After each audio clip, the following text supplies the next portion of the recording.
Assalamualaikum. Alhamdulillah siap lagi sebuah Pro 2 Myvi pada hari ini. Asal kereta 1.3 manual. Jadi owner memilih Half-Cut Paso Resi 08 untuk disalin pada kereta beliau. Kereta ni tak banyak buat apa-apa pun, cuma salin Half-Cut, tukar side mirror dan juga masuk si sambung krim.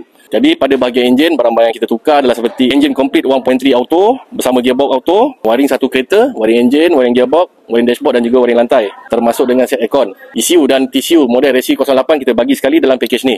Jadi barang-barang wear and tear, barang-barang bawah semua kita bagi seperti dash shaft, lower arm, absorber kita masukkan sekali dalam package ni.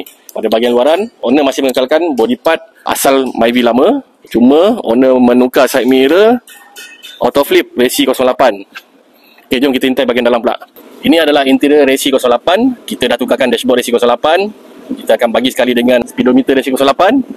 Ada RPM, so collision shift untuk shifting gear dan full brake, menggantikan handbrake.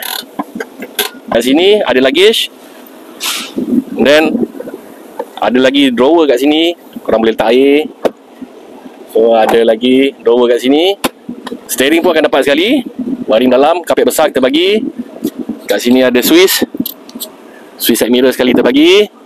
Seat sambung krim menjadi pilihan owner. So ni seat sambung krim. Drawer ni korang boleh naikkan. So dia akan jadi seat baris. Anda akan dapat depan dan juga belakang. Kepada pemilik Myvi di luar sana, kita masih ada ready stock beberapa jenis Half-Cut. Kat bawah ni kita ada Resi 08 TRD Auto, Resi 07, Keyless 0708. Sebelah sini pun Resi warna hitam atas kali ni, Resi 07.